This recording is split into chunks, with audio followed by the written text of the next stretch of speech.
بسم الله الرحمن الرحيم. يأتوك رجالا وعلى كل ضامر يأتين من كل فج عميق. ஹஜ்ஜுக்கு செல்வோர் தங்களது ஹஜ் பயணத்தை 3 வகையில் அமைத்துக் கொள்ளலாம். தமத்து முறையில் ஹஜ் செய்பவர்கள் துல்ஹஜ் மாதத்திற்கு முந்தைய மாதங்களிலேயே உம்ராவிற்கான இஹ்ராம் அணிந்து உம்ராவை செய்து முடித்துவிட்டு இஹ்ராமின் போது தடுக்கப்பட்ட காரியங்களை ஹஜ்ஜிற்குரிய இஹ்ராம் கட்டுகிற வரை செய்து கொள்கிற முறைக்கு பெயர்தான் தமத்து ஹஜ். தமத்து என்கிற முறையில் ஹஜ் செய்பவர்கள் இந்த காணொளியில் வருகிறபடி உம்ராவுக்கான வணக்க நிரல்களை வரிசையாக நிறைவு செய்து இஹ்ராமை களைந்துவிட்டு பின்னர் மீண்டும் ஹஜ்ஜுக்கான வணக்க நிரல்களை இந்த காணொளியில் உள்ளதை போன்று செய்து முடித்தால் தமத்து முறையில் ஹஜ் செய்து விடலாம். கிரான் முறையில் ஹஜ் செய்பவர்கள் உம்ராவுக்கும் ஹஜ்ஜுக்கும் எந்த ஒரு இடைவேளையும் இல்லாமல் அப்படியே அதே இஹ்ராமிலேயே ஹஜ் முடிகிற வரை தொடர்ந்து நீடிப்பதற்கு ஹஜ் கிரான் என்று பெயர். கிரான் என்றால் சேர்த்து செய்தல் என்று பொருள். ஹஜ்ஜையும் உம்ராவையும் சேர்த்து செய்வதால் இந்த பெயர் வழங்கப்படுகிறது. கிரான் முறையில் ஹஜ் செய்ய விரும்புவோர் இந்த காணொளியில் குறிப்பிடப்பட்டபடி இஹ்ராம் அணிந்து கொண்டு ஒரே இஹ்ராமில் உம்ராவையும் ஹஜ்ஜையும் செய்து முடிக்க வேண்டும். இதில் உம்ரா செய்யும் போது சஃபா மர்வாவுக்கு இடையில் சஇ செய்திருந்தால் ஹஜ்ஜின் போது சஇ செய்ய தேவையில்லை, அல்லது உம்ராவின் போது சஇ செய்யாமல் ஹஜ்ஜின் போது மட்டும் சஇ செய்து கொள்ளலாம்.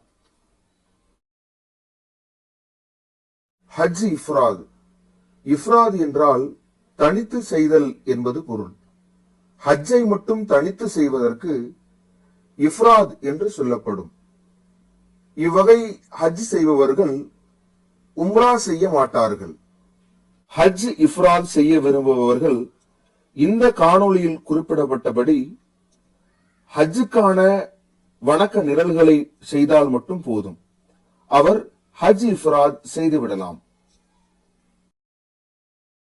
இந்த 3 வகைகளில் எந்த முறைகளில் வேண்டுமானாலும் ஹஜ் செய்யலாம். இனி இந்த காணொளியில் நபிகளார் நிர்ணயித்த இஹ்ராம் அணிவதற்கான எல்லைகள், இஹ்ராமுக்கான ஒழுங்குகள் போன்ற அடிப்படை தகவல்களை பார்த்துவிட்டு உம்ராவுக்கான வணக்க நிரல்களையும் அதை தொடர்ந்து ஹஜ்ஜுக்கான வணக்க நிரல்களையும் பார்ப்போம். உலகின் பல்வேறு பகுதிகளில் இருந்து வரக்கூடியவர்கள் இஹ்ராம் அணியும் எல்லைகளாக நபி ஸல்லல்லாஹு அலைஹி வஸல்லம் அவர்கள் சில எல்லைகளை நிர்ணயித்துள்ளார்கள். அதன் அடிப்படையில் மதீனா வழியாக வருபவர்கள் துல் ஹுலைஃபா என்ற இடத்திலேயும், சாம் வழியாக வருபவர்கள் ஜோஃபா என்ற இடத்திலேயும், நஜ்து வழியாக வருபவர்கள் கர்னுல் மனாசில் என்ற இடத்திலேயும், யமன் வழியாக வருபவர்கள் எலம்லம் என்ற இடத்திலேயும் இஹ்ராம் அணிய வேண்டும் என்று நபி ஸல்லல்லாஹு அலைஹி வஸல்லம் அவர்கள் நிர்ணயம் செய்தார்கள். இதன்படி இந்தியாவில் இருந்து ஹஜ்ஜுக்கு செல்பவர்கள் சஅதியா என்று அழைக்கப்படும் எலம்லம் என்ற பகுதியில்தான் இஹ்ராம் அணிய வேண்டும். இஹ்ராம் அணிதல். இஹ்ராம் அணிவதற்கு முன்பாக குளித்துக் கொள்ள வேண்டும். இஹ்ராமின் போது ஆண்கள் அணிய வேண்டியவை: தையல் இல்லாத மேல் துண்டு, தையல் இல்லாத வேஷ்டி, காலில் செருப்பு அணிந்து கொள்ளலாம். இஹ்ராமின் போது தடுக்கப்பட்ட செயல்கள்: முடிகளை வெட்டக்கூடாது, நகங்களை வெட்டக்கூடாது, நறுமணங்களை பூசக்கூடாது, ஆண்கள் தலையை மறைக்க கூடாது, கால் சட்டை அணியக்கூடாது, மனைவியுடன் இல்லறத்தில் ஈடுபடக்கூடாது, திருமணம் முடிக்கவோ பெண் பேசவோ கூடாது, வேட்டையாடக்கூடாது. பெண்கள் அணியக்கூடாதவை: முகத்தை மறைப்பது கூடாது, கைகளுக்கு உறை அணியக்கூடாது. இப்படி குறிப்பிட்டபடி இஹ்ராமுக்குரிய ஆடையை அணிந்து விமானம் அல்லது வேறு வாகனம் மூலம் இஹ்ராம் அணியும் எல்லையை அடைகிறவர் இஹ்ராம் என்ற நிலைக்கு வர கூற வேண்டியது. தமத்து முறையில் ஹஜ் செய்பவர் லப்பைக்க உம்ரத்தன் என்று கூறிக்கொள்ள வேண்டும். கிரான் முறையில் ஹஜ் செய்பவர் லப்பைக்க ஹஜ்ஜன் வ உம்ரத்தன் என்று சொல்லிக் கொள்ள வேண்டும். இஃப்ராத் முறையில் ஹஜ் செய்பவர் லப்பைக்க ஹஜ்ஜன் என்று சொல்லிக் கொள்ள வேண்டும். இஹ்ராம் கட்டும் எல்லையிலிருந்து புறப்படும் போது கிப்லாவை நோக்கி தல்பியா சொல்ல துவங்க வேண்டும். தல்பியாவின் வாசகங்கள்: لبيك اللهم لبيك لبيك لا شريك لك لبيك إن الحمد والنعمة لك والملك لا شريك لك.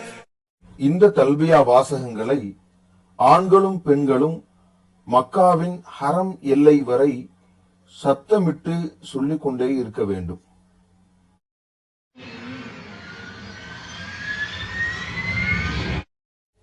உம்ராவின் வணக்க நிரல்கள்: காபாவில் நுழையும் போது மற்ற பள்ளிகளை போன்றே வலது காலை எடுத்து வைத்து நுழைந்து அல்லாஹு மஃப்தஹலி அபுவாப ரஹ்மதிக என்று பிரார்த்திக்க வேண்டும். பள்ளியில் நுழைந்தவுடன் தவாப் செய்வதற்கு தோதுவாக ஆண்கள் மட்டும் தமது வலது தோள் புஜத்தை திறந்தவாறு ஆடையை அமைத்துக் கொள்ள வேண்டும். அடுத்து காபாவை தனது இடது புறமாக அமைய செய்து ஹஜருல் அஸ்வதை கையால் தொட்டு அந்த கையை முத்தமிடுவோ அல்லது ஹஜருல் அஸ்வதை தொட முடியவில்லை என்றால் தொடுவது போல செய்கை செய்து கொண்டு அல்லாஹு அக்பர் என்று சொல்லிக் கொள்ள வேண்டும். ஹஜருல் அஸ்வத் என்கிற பகுதியிலிருந்து 7 சுற்றுக்கள் சுற்ற வேண்டும். அதில் முதல் 3 சுற்றுக்களை வேகமாகவும் மீதம் இருக்கிற 4 சுற்றுக்களை மெதுவாகவும் சுற்ற வேண்டும். இதில் காபாவின் 3வது மூலையில் அமைந்திருக்கிற ருக்னுல் யமானிக்கு வரும்போது கையால் தொட்டு முத்தமிட வேண்டும். தொட முடியவில்லை என்றால் செய்கை தேவையில்லை. அந்த ருக்னுல் யமானியிலிருந்து ஹஜருல் அஸ்வதுக்கு இடையே வரும்போது ரப்பனா ஆத்தினா ஃபித் துன்யா ஹஸனா வஃபில் ஆখিরাতি ஹஸனா வகீனா அஸாபன்னார் என்கிற பிரார்த்தனையை ஓதிக்கொள்ள வேண்டும். ربنا آتنا في الدنيا حسنة وفي الآخرة حسنة وقنا عذاب النار. இப்படி ருக்னுல் யமானியிலிருந்து ஹஜருல் அஸ்வதை அடைந்தால் முதல் சுற்றை நிறைவு செய்து விட்டோம். அதைத் தொடர்ந்து முதல் சுற்றில் எப்படி அல்லாஹ் அக்பர் என்று சொல்லி செய்கை செய்தோ தொட்டு முத்தமிட்டோ தொடங்கினோமோ அதே போன்று ஹஜருல் அஸ்வதிலிருந்து அடுத்த சுற்றை தொடங்கி ருக்னுல் யமானியிலிருந்து நாம் ஹஜருல் அஸ்வதை அடைகிற நேரத்தில் மீண்டும் ரப்பனா ஆத்தினா ஃபித் துன்யா ஹஸனா வஃபில் ஆখিরাতি ஹஸனா வகீனா அஸாபன்னார் என்கிற பிரார்த்தனையை ஓதிக்கொள்ள வேண்டும். இதோடு 2வது சுற்றும் நிறைவடைகிறது. அதே போன்று 3, 4, 5, 6, 7 என்று 7 சுற்றுக்களையும் நாம் நிறைவு செய்ய வேண்டும்.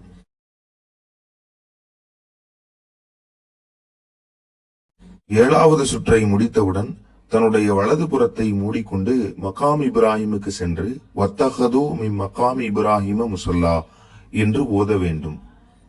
அந்த இடத்தில் 2 ரக்காத்துகள் தொழ வேண்டும். அந்த ரக்காத்துகளில் முதலாவது ரக்காத்தில் குல்யா ஐயுகல் காஃபிரூன் என்று துவங்கக்கூடிய சூறாவையும் 2வது ரக்காயத்தில் குல்ஹு அல்லாஹு அஹத் என்கிற அத்தியாயத்தையும் துணை சூறாவாக ஓத வேண்டும். தொழுது முடித்தவுடன் ஜம்சம் நீரை நோக்கி சென்று அதை பருகிக் கொள்ள வேண்டும். அதை சிறிதளவு தனது தலையிலேயும் பிறகு மீண்டும் ஹஜருல் அஸ்வதுக்கு வந்து அதை முத்தமிட வேண்டும். சஃபா மர்வாவில் சஇ செய்தல். பிறகு அங்கிருந்து சஃபாவிற்கு வர வேண்டும். வந்து இன்ன சஃபா வல் மர்வத்த மின் ஷஆயிரில்லாஹ் என்கிற வசனத்தை ஓதிக்கொண்டு அல்லாஹ் முதலில் சஃபாவை சொல்லியிருப்பதால் சஃபாவை கொண்டு துவங்குகிறேன் என்று கூறிக்கொண்டு சஃபாவில் இருந்து துவங்கும் விதமாக அதன் மீது ஏறி காபாவை பார்க்க வேண்டும். காபாவை நோக்கி லா இலாஹ இல்லல்லாஹ் என்று கூற வேண்டும். அதைத் தொடர்ந்து அல்லாஹு அக்பர், அல்லாஹு அக்பர், அல்லாஹு அக்பர் என்று 3 தடவை கூற வேண்டும். அதைத் தொடர்ந்து லா இலாஹ இல்லல்லாஹு வஹ்தஹு லா ஷரீக லஹு லஹுல் முல்கு வ லஹுல் ஹம்து வ ஹுவ அலா குல்லி ஷைஇன் கதீர். லா இலாஹ இல்லல்லாஹு வஹ்தஹு அன்ஜஸ வஅதஹு வ நஸர அப்தஹு வ ஹஸமல் அஹ்ஸாப வஹ்தஹு. இந்த திக்ரை 3 தடவை கூற வேண்டும். இந்த திக்ர்களுக்கு இடையே நமக்கான துவாக்களையும் செய்து கொள்ள வேண்டும். இதன் பிறகு சஃபாவிலிருந்து மர்வாவை நோக்கி ஓட வேண்டும். அதிலும் சஃபாவிலிருந்து செல்லும் போது பச்சை நிற விளக்குகளால் அடையாளமிடப்பட்ட இடத்தை சற்று வேகமாக ஆண்களும் பெண்களும் கடக்க வேண்டும். அந்த இடத்தை கடந்தவுடன் சாதாரணமாக ஓடி மர்வாவை அடைய வேண்டும். இப்படி அடைந்தால் முதல் சுற்று நிறைவடைந்து விடும். மர்வாவுக்கு வந்து அதில் ஏறி கிபிலாவை முன்னோக்கி சஃபாவில் செய்தது போன்ற திக்ருகளை துவாக்களை இங்கும் அப்படியே செய்ய வேண்டும். பிறகு சஃபாவை நோக்கி திரும்பி வர வேண்டும். இது 2வது சுற்றாகும். பின்னர் மீண்டும் மர்வாவுக்கு செல்ல வேண்டும். இப்படியே கடைசி சுற்று மர்வாவில் முடிகிற விதத்தில் 7 சுற்றுக்கள் சுற்ற வேண்டும். இப்படி 7வது சுற்று நிறைவடைந்ததும் தங்களுடைய தலைமுடியை குறைத்துக் கொள்ள வேண்டும்.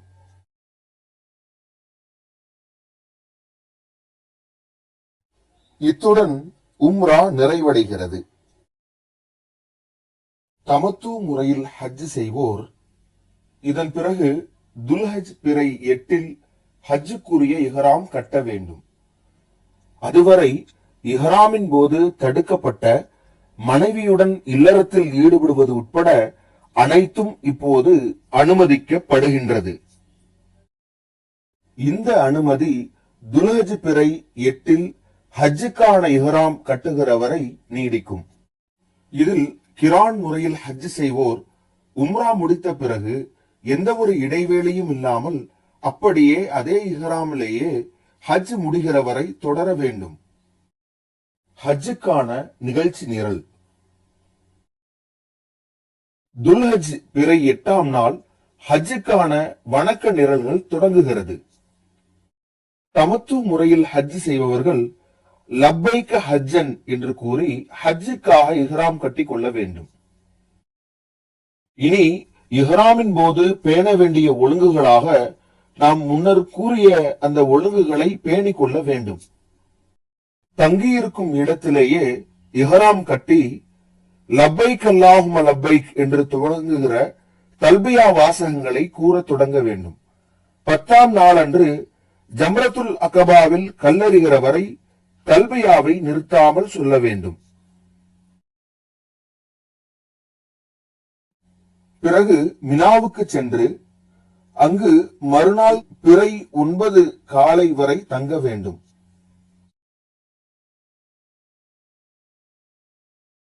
மினாவில் லொஹர், அசர், மஹரிப், இசா, சுபுஹ் ஆகிய தொழுகைகளை அந்தந்த நேரங்களில் தொழ வேண்டும். இதில் 4 ரகாத் தொழுகைகளை மட்டும் 2 ரகாத்துகளாக சுருக்கி தொழ வேண்டும். துல்ஹஜ் 9வது பிறையில் அரஃபாவுக்கு செல்லுதல்.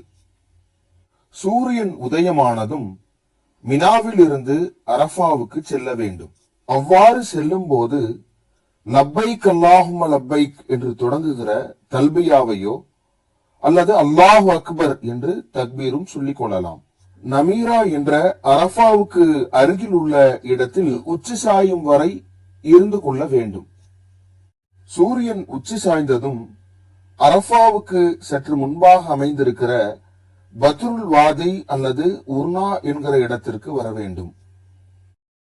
அரஃபாவில் லொஹரையும் அசரையும் சேர்த்தும் 4 ரகாத்துகளை 2 ரகாத்துகளாக சுருக்கியும் தொழ வேண்டும்.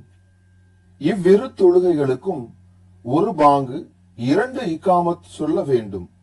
லொஹருக்கும் அசருக்கும் இடையில் நபி ஸல்லல்லாஹு அலைஹி வஸல்லம் அவர்கள் வேறெதையும் தொழவில்லை.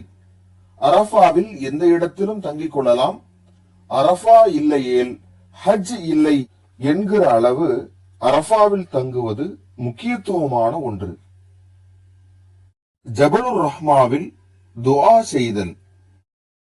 ஜபலுர் ரஹ்மத் என்ற மலை அடிவாரத்தில் வந்து நின்று அங்கு கிப்லாவை முன்னோக்கி தனது கைகளை உயர்த்தி துஆ செய்ய வேண்டும்.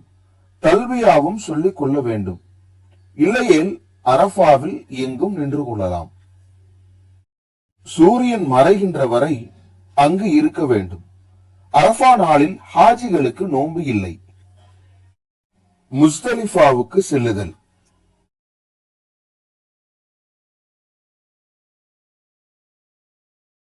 சூரியன் மறைந்ததும் அரஃபாவில் இருந்து முஸ்தலிஃபாவுக்கு செல்ல வேண்டும். முஸ்தலிஃபாவுக்கு வந்து சேர்ந்ததும் ஒரு பாங்கு ஒரு இகாமத் சொல்லி முதலில் மஹரிப் தொழுகையையும் பின்னர் இகாமத் மட்டும் சொல்லி இசாவை 2 ரகாத்துகளாக சுருக்கி தொழ வேண்டும். இவ்விரு தொழுகைகளுக்கு இடையேயும் இசாவிற்கு பிறகும் எந்த தொழுகையும் தொழ வேண்டாம். பிறகு சுபுஹ் வரை தூங்க வேண்டும். ஃபஜ்ர் நேரம் உதயமானதும் ஒரு பாங்கு ஒரு இகாமத் சொல்லி ஃபஜ்ர் தொழுக வேண்டும்.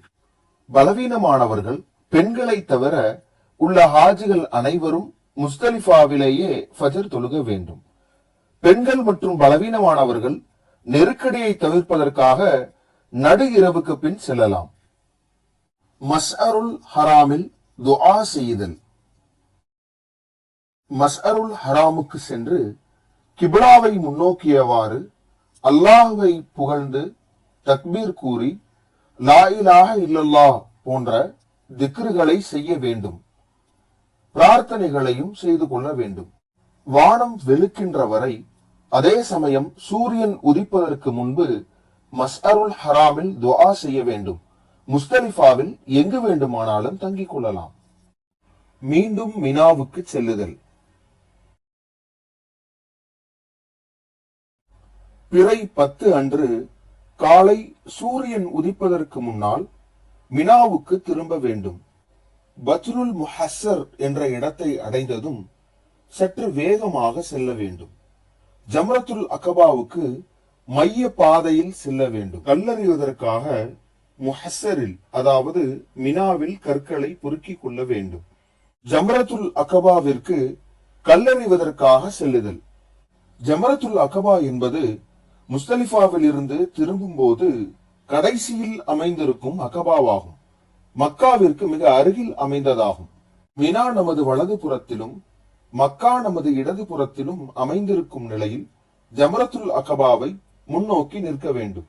சுண்டி விளையாடக்கூடிய அளவில் உள்ள 7 சிறிய கற்களை ஜமராவில் எறிய வேண்டும். ஒவ்வொரு கல்லை எறியும் போதும் அல்லாஹு அக்பர் என்று தக்பீர் கூற வேண்டும். அதுவரை கூறி வந்த தல்பியாவை கல்லெறிதல் முடிந்தவுடன் நிறுத்திக் கொள்ள வேண்டும். சூரியன் உதித்த பிறகுதான் கல்லெறிய வேண்டும். முஸ்தலிஃபாவில் இருந்து இரவிலேயே புறப்பட்டு வந்த பெண்களுக்கு சூரியன் உதிக்கும் முன் கல்லெறிவதற்கு அனுமதி உள்ளது. இவ்வாறு கல்லெறிந்ததும் அதுவரை இஹ்ராமின் போது தடுக்கப்பட்ட காரியங்களில் மனைவியுடன் இல்லறத்தில் ஈடுபடுவதை தவிர மற்ற அனைத்தும் இப்போது அனுமதிக்கப்படுகிறது. இதன்படி ஹாஜி தையல் சட்டை அணிந்து கொள்ளலாம், நறுமணம் பூசிக்கொள்ளலாம். இது முதல் விடுதலை எனப்படுகிறது. கல்லெறிந்து முடித்ததும் மினாவில் அறுக்கும் இடத்திற்கு வந்து தமது குர்பானி பிராணியை அறுக்க வேண்டும். தமத்து அல்லது கிரான் முறையில் ஹஜ் செய்பவர் குர்பானி கொடுக்க வேண்டும். அவ்வாறு கொடுக்க இயலாதவர் அங்கு இருக்கும் போது 3 நோன்புகள், ஊருக்கு திரும்பியதும் 7 நோன்புகள் ஆக மொத்தம் 10 நோன்புகள் நோக்க வேண்டும். ஐயாமு தஸ்ரீக் என அழைக்கப்படும் 11, 12, 13 ஆகிய நாட்களில் அந்த 3 நோன்புகளை நோற்றுக் கொள்ளலாம். குர்பானி முடித்ததும் தலையை மொட்டை அடித்துக் கொள்ள வேண்டும் அல்லது குறைத்துக் கொள்ள வேண்டும். மொட்டையடிப்பதே சிறந்தது. தலையை மடிப்பது ஆண்களுக்கு மட்டும்தான். பெண்கள் தலைமுடியை சிறிது குறைத்துக் கொள்ள வேண்டும். முடியை மழித்ததும் அல்லது குறைத்ததும் புனித ஆலயத்திற்கு சென்று ஹஜ்ஜுக்குரிய தவாஃப் செய்ய வேண்டும். இந்த தவாஃபின் போது முதல் 3 சுற்றுக்கள் சற்று வேகமாக ஓடுவதும் வலது புஜத்தை திறந்த நிலையில் ஆடை அணிவதும் இல்லை. 7வது சுற்று முடிந்ததும் மகாம் இப்ராஹிமில் 2 ரக்காத்துகள் தொழ வேண்டும். பிறகு சஃபா மர்வாவுக்கு இடையில் சஐ செய்ய வேண்டும். கிரான் முறையில் ஹஜ் செய்வோருக்கு ஏற்கனவே சஃபா மர்வாவுக்கு இடையில் சஐ செய்திருந்தால் இப்போது செய்ய வேண்டிய அவசியம் இல்லை. இந்த தவாஃப் முடிந்தவுடன் மனைவியுடன் இல்லறத்தில் ஈடுபடுவது உட்பட அனைத்தும் அனுமதிக்கப்படுகிறது. இது 2வது விடுதலை எனப்படுகிறது.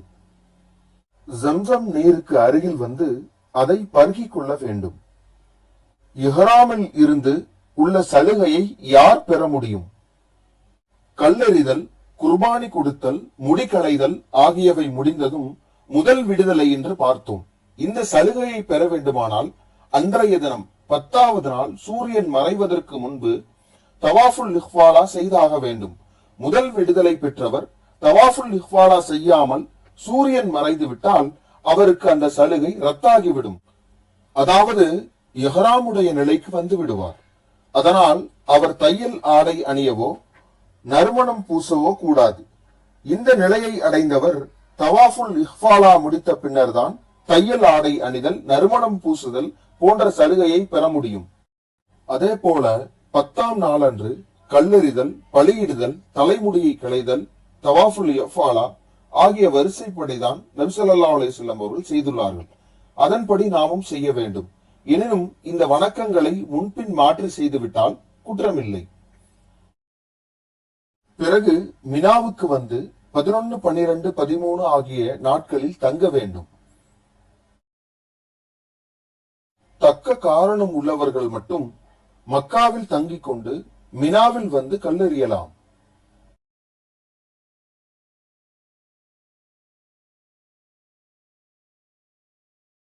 சூரியன் உச்சி சாய்ந்த பிறகு 3 ஜமராக்களிலும் 7 கற்களை எறிய வேண்டும். மஸ்ஜிதுல் கைப் அருகில் உள்ள முதல் ஜம்ராவில் இருந்து கல்லெறிய துவங்க வேண்டும். ஒவ்வொரு சிறிய கல்லை எறியும் போதும் அல்லாஹ் அக்பர் என்று தக்பீர் கூற வேண்டும். அதில் எரிந்து முடித்தவுடன் சற்று வலது பக்கமாக சென்று கிப்லாவை முன்னோக்கி கைகளை உயர்த்தி நீண்ட நேரம் துஆ செய்ய வேண்டும்.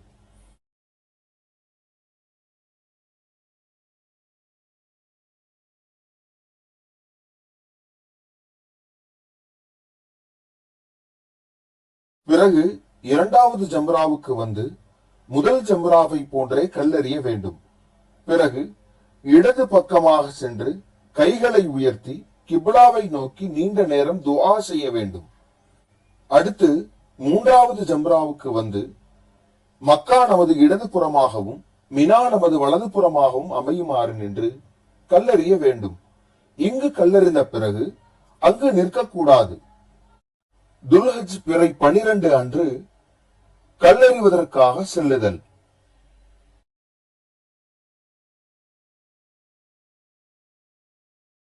பிறை 12 அன்றும் பிறை 11 போன்றே கல்லெறிய வேண்டும். பிறை 13 அன்று தங்காமல் 12வது நாளிலேயே ஊர் திரும்புவதற்கு அனுமதி உண்டு. எனினும் பிறை 13 அன்று தங்கி செல்வது நபி வழியாகும். தக்க காரணம் உள்ளவர்கள் 2 நாட்கள் எரிய வேண்டிய கற்களை ஒரே நாளில் எரியலாம். துல்ஹஜ் பிறை 13 அன்று கல்லெறிய செல்லுதல். பிறை 13 அன்றும் 11, 12 ஆகிய முந்தைய நாட்களில் கல் எரிந்ததை போன்றே எரிய வேண்டும். பிறை 12 அல்லது 13ஆம் நாள் கல்லெறியும் வணக்கம் முடிந்ததும் மஸ்ஜிதுல் ஹராமில் அதிகம் தொழ வேண்டும். அதிகம் தவாஃபும் செய்து கொள்ள வேண்டும். தேவைகள் முடிந்து பயணத்தை உறுதி செய்ததும் காபாவிற்கு சென்று தவாஃபுல் விதா விடைபெறும் தவாஃப் செய்ய வேண்டும். விடைபெறும் தவாஃபோடு ஹஜ்ஜுக்கான வணக்க நிரல்கள் நிறைவடைந்து விட்டது. ஊருக்கு செல்லும் போது ஜம்சம் நீரை எடுத்து செல்வது விரும்பத்தக்கது.